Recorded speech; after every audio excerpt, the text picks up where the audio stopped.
wollte ich noch mal kurz von rechtsphilosophischer Seite, also mit philosophischem Akzent, auf den Gerechtigkeitsbegriff eingehen. Gerechtigkeit, über den Begriff der Gerechtigkeit haben sich natürlich schon die alten Griechen Gedanken gemacht und andere Kulturen auch davor. Aber für unsere Tradition ist eigentlich grundlegend geworden die Unterscheidung, die Aristoteles getroffen hat, zwischen der sogenannten ausgleichenden und der austeilenden Gerechtigkeit. Und Sie können darin, das hat auch lateinische Bezeichnungen, die eine heißt kommutativ, das ist die ausgleichende, und die andere heißt distributiv, das ist die verteilende oder austeilende Gerechtigkeit. Das sind zwei verschiedene Gerechtigkeitsbegriffe. Die ausgleichende Gerechtigkeit soll dafür sorgen, dass in den Tauschbeziehungen zwischen den Menschen es gerecht zugeht. Dass man also, wenn man eine Ware kauft, für den Wert für die Ware einen angemessenen Preis zahlt und keinen überteuerten Preis zum Beispiel.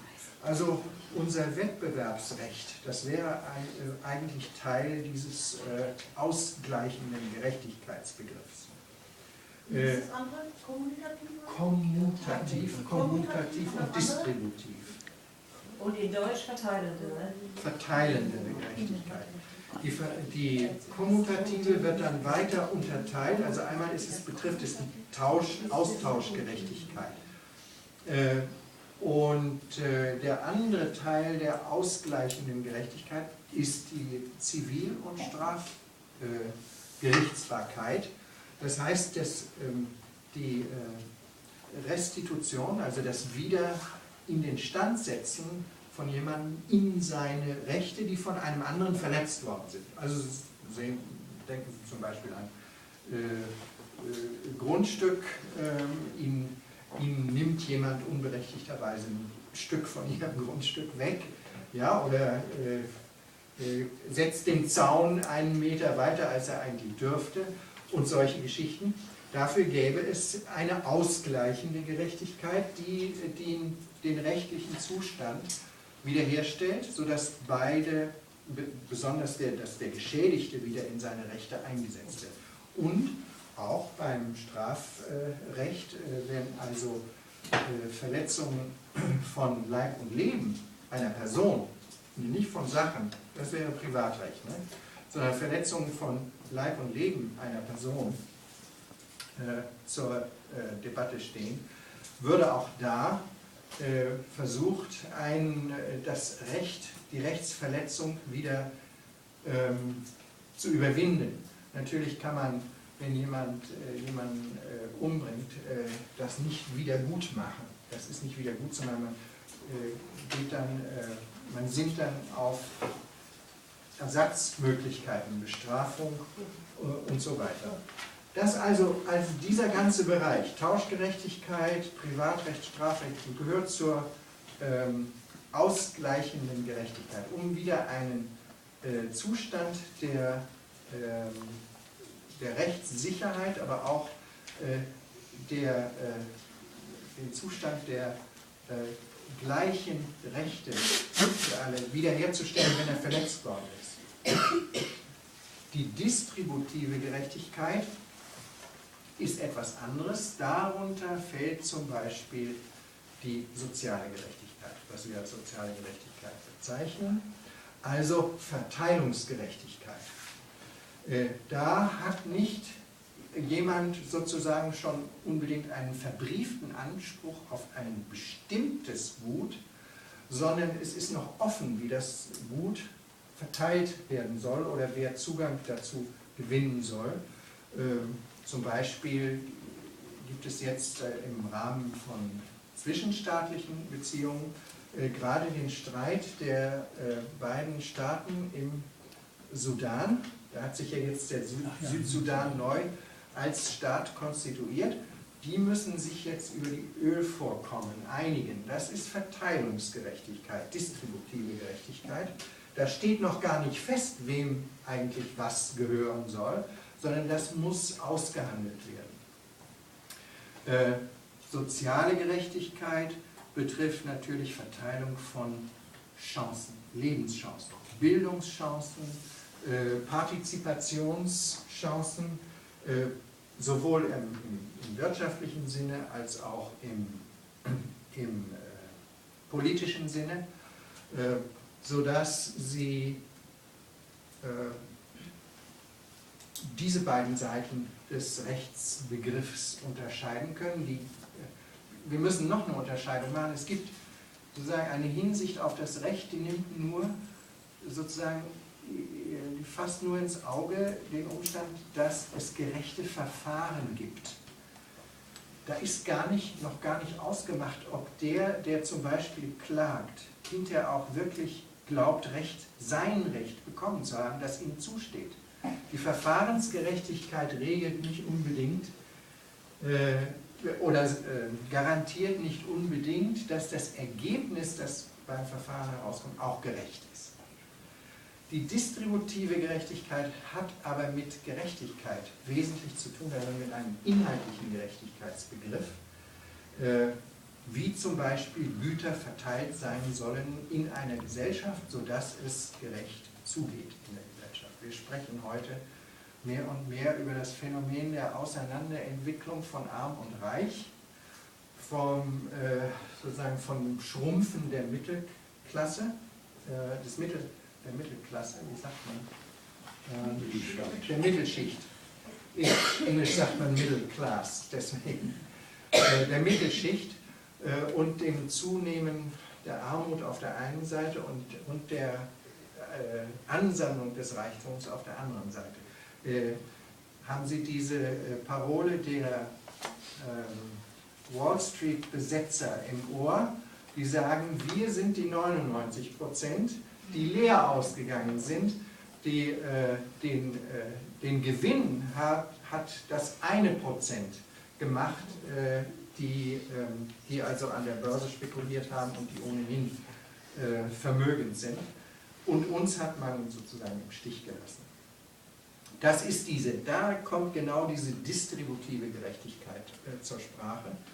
Und die Väter der Charta der Vereinten Nationen haben das schon gesehen. Die haben schon gesehen, dass es auf der Welt Ungleichheit gibt zwischen den Völkern, sodass einige Völker benachteiligt sind gegenüber anderen und dass man auch einen inhaltlichen Gerechtigkeitsbegriff, also distributive Gerechtigkeit, berücksichtigen muss, um eine dauerhafte Grundlage für den Frieden zwischen den Völkern zu schaffen.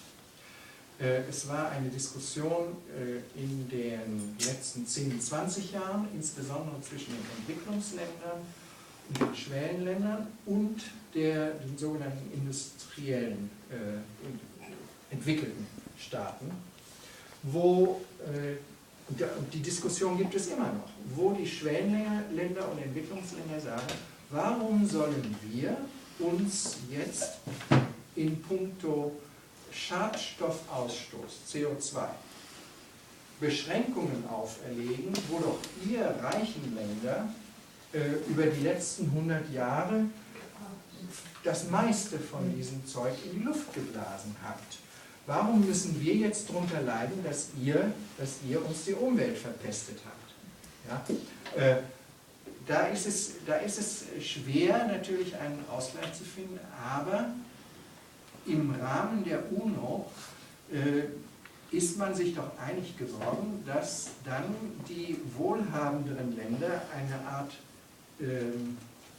eine Art Fonds bilden, in den sie einzahlen und aus dem dann Maßnahmen zur Verbesserung des Umweltschutzes in den ärmeren Ländern bezahlt werden können. Anders wird es auch nicht gehen. Aber es ist weiterhin ein Streitpunkt zum Beispiel zwischen USA und China. China sagt, wir sind ja nicht verantwortlich für diese Umweltverschmutzung und für den Klimawandel.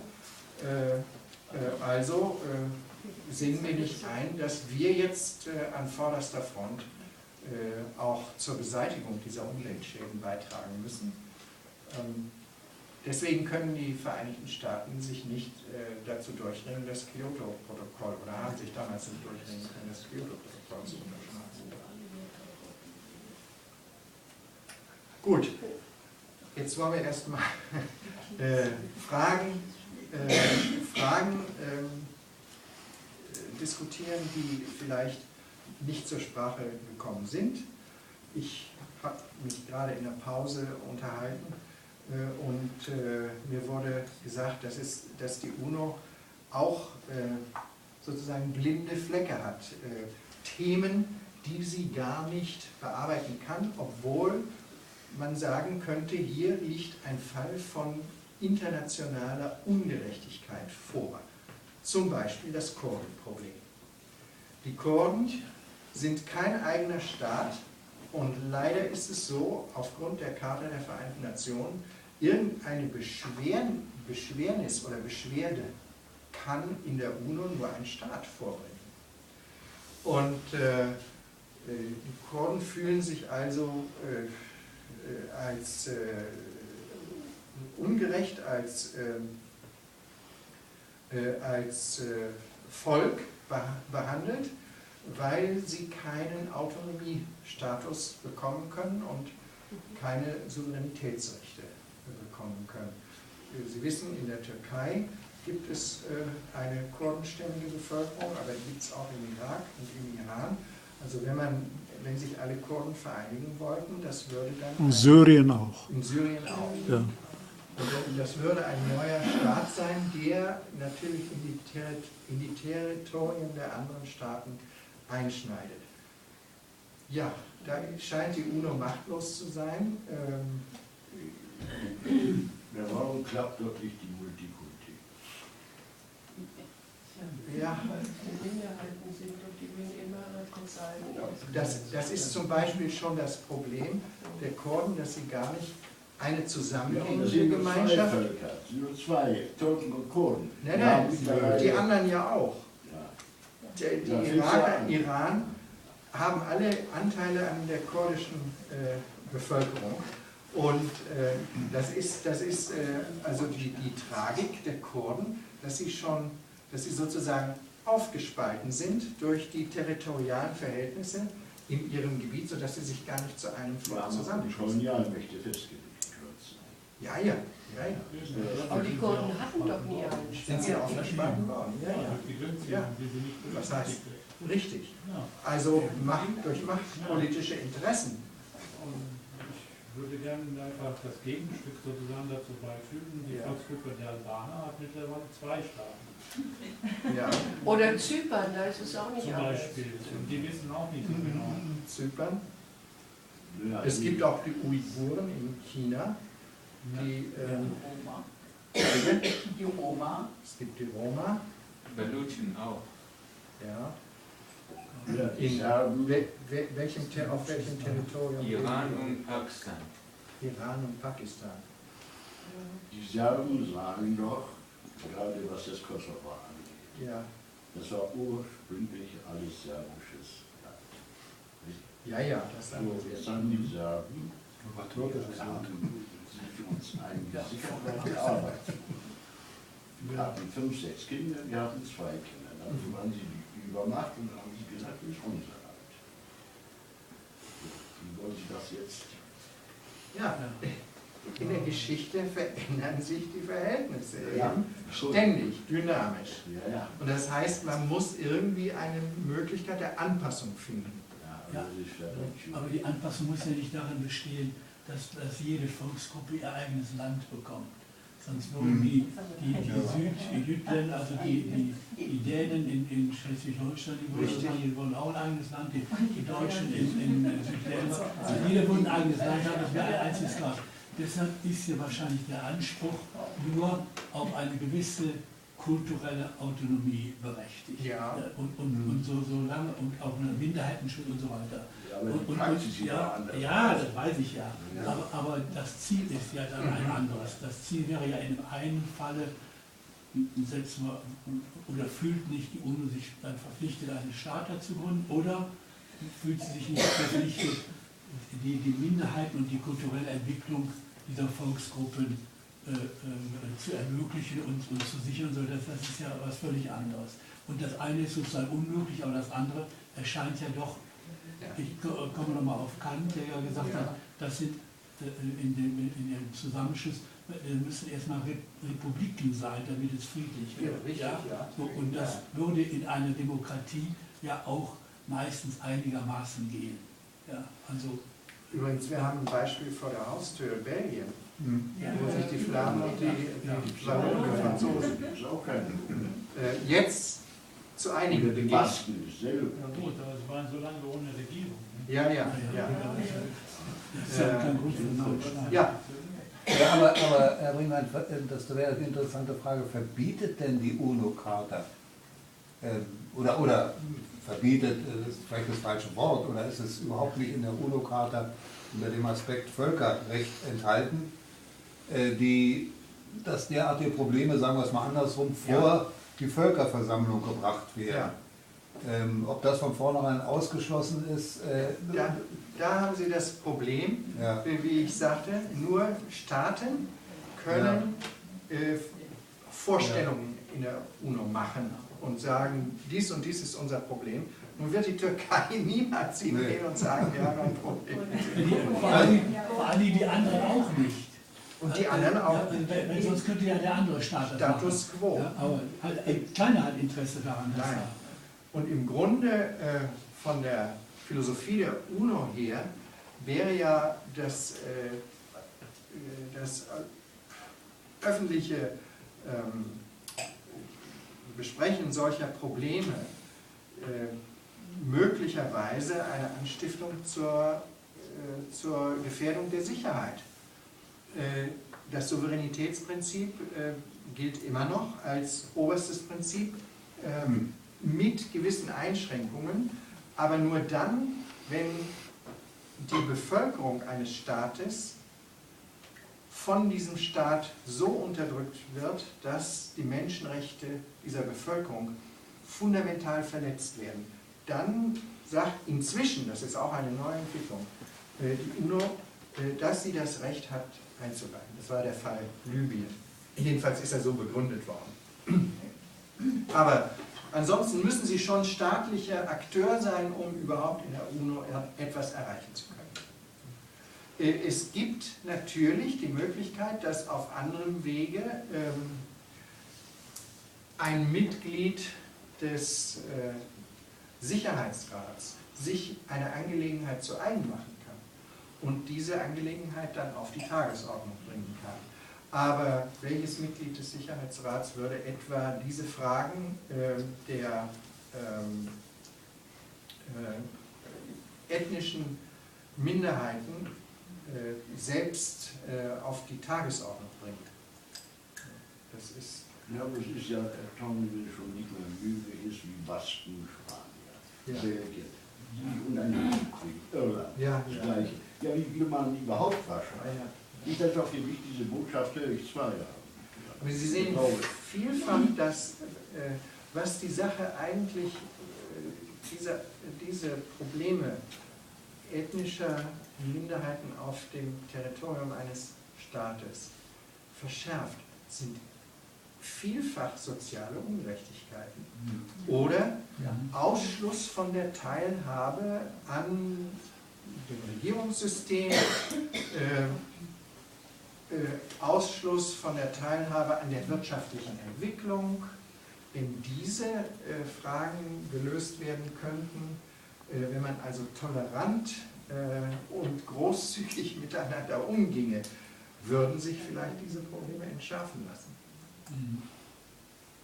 Ich würde trotzdem gerne noch mal kurz auf das Beispiel Kosovo und Albaner und zum Beispiel Serbien kommen. Gerade daran anknüpfen, was Sie gerade festgestellt haben, noch während des alten Jugoslawiens war ja, also Jugoslawien war eigentlich ein Bundesstaat, könnte man sagen, mit einzelnen Republiken, und Kosovo war ja eine sogenannte autonome Provinz. hatte aber einen sehr hohen Status, also eigentlich fast wie eine Republik, nur innerhalb Serbiens. Und der ganze Bundesstaat hat also über Jahrzehnte hinweg massenhaft, verhältnismäßig versteht Mittel im Kosovo gerade im Sinne der Entwicklung gepumpt. Nur das Problem war ja, dass später eigentlich die ganze Wirtschaft zusammengebrochen ist und im Grunde genommen die Kosovaren blieben ja sozusagen hinten dran, sozusagen nach dem Prinzip den letzten Weißen, die Hunde. Ja. Und wenn man sich heute oder die Entwicklung bis zu dem Zeitpunkt der Verselbstständigung von Kosovo vor Augen führt oder auch heute betrachtet, dann muss man einfach feststellen, die ganze Wirtschaft in Serbien ist eigentlich völlig am Boden.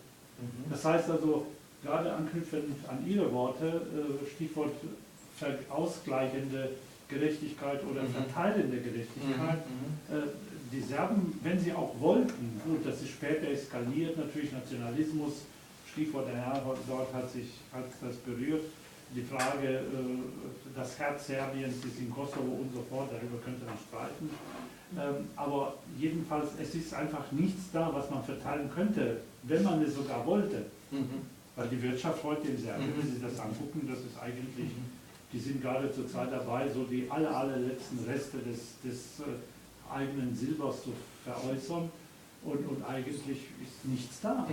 Ja?